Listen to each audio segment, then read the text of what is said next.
안녕하십니까. 평생 동안 시니어의 건강을 책임질 비바에이즈입니다. 오늘은 집에 있는 수건 한 장을 준비해 보시기 바랍니다. 비싼 측정기구도 필요하지 않습니다. 운동복을 입을 필요도 없습니다. 지금 사용하고 있는 수건 하나면 됩니다. 그런데 오늘은 수건으로 운동을 하려는 것이 아닙니다. 내 손과 팔의 기능이 지금 어느 정도인지 간단하게 확인해 보는 겁니다. 방법은 아주 간단합니다. 수건을 물에 적신 다음 물기를 충분히 머금게 해주세요. 그리고 양손으로 수건의 양쪽 끝을 잡습니다.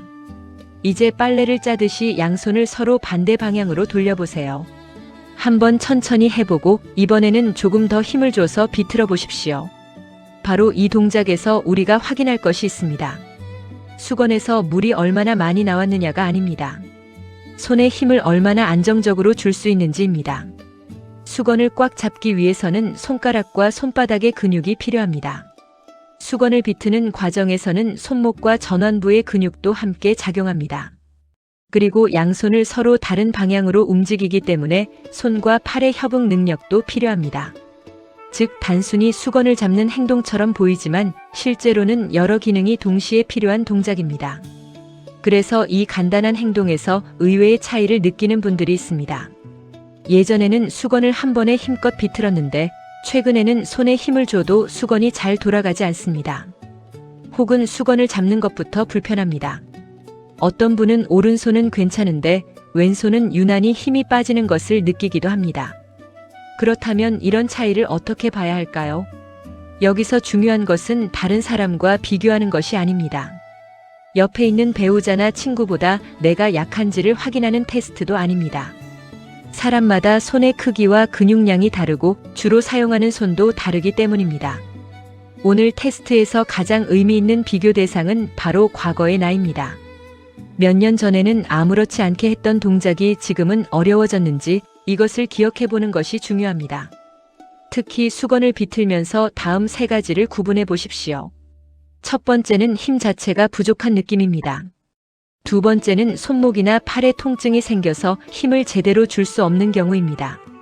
세 번째는 힘을 주려고 하는데 손이 마음대로 움직이지 않는 느낌입니다.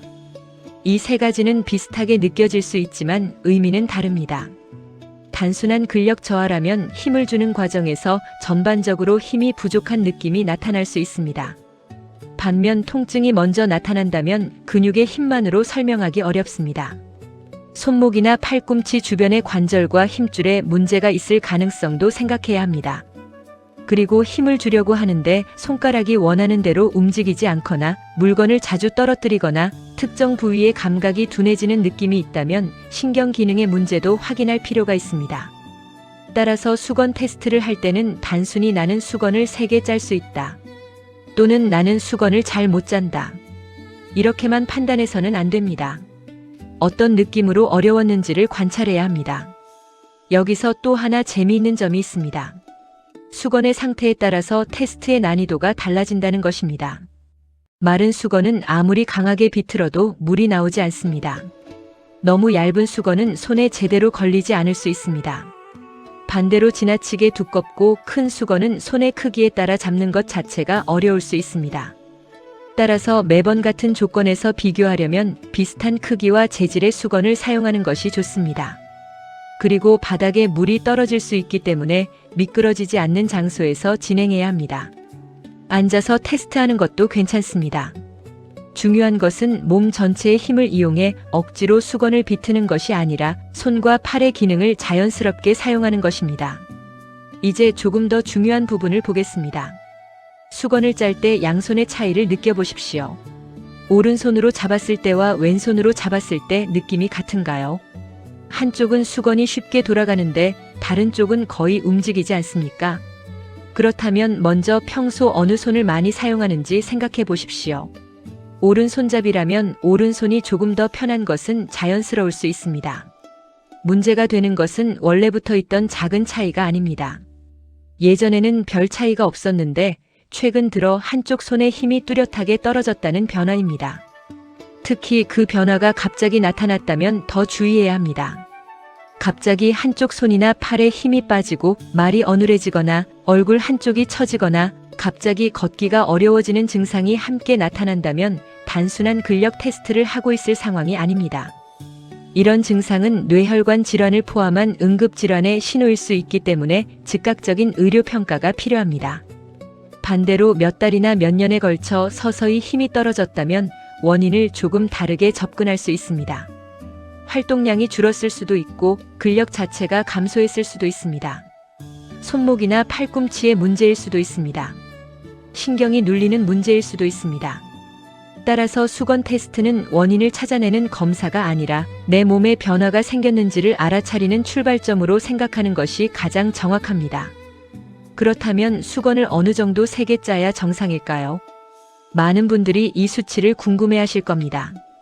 하지만 수건 테스트에는 모든 사람에게 적용할 수 있는 표준 수치가 없습니다. 수건의 종류도 다르고 젖은 정도도 다르고 손의 크기와 사용 습관도 다르기 때문입니다. 무엇보다 수건을 짜는 힘은 정식 악력 측정과 같은 방식의 검사가 아닙니다. 따라서 수건을 이 정도 짜면 정상이다 라는 식으로 수치를 정해놓고 판단하는 것은 적절하지 않습니다. 정확한 악력은 악력계를 이용해 측정합니다. 그리고 의료기관에서는 나이와 성별, 신체 상태 등을 고려해 결과를 해석합니다. 오늘 우리가 하는 수건 테스트는 그보다 훨씬 간단한 방법입니다. 그래서 오히려 장점도 있습니다. 평소 생활 속에서 자연스럽게 자신의 변화를 확인할 수 있다는 것입니다. 오늘 테스트를 한 뒤에는 결과를 기억해 두세요. 그리고 한 달이나 두 달 후에 비슷한 조건으로 다시 해보십시오. 수건을 짜는 느낌이 달라졌는지, 한쪽 손의 차이가 커졌는지, 예전보다 손의 힘을 오래 유지하기 어려운지 확인해 보는 겁니다. 지난번보다 편하다. 비슷하다. 확실히 힘들어졌다. 이 정도만 기억해도 충분합니다.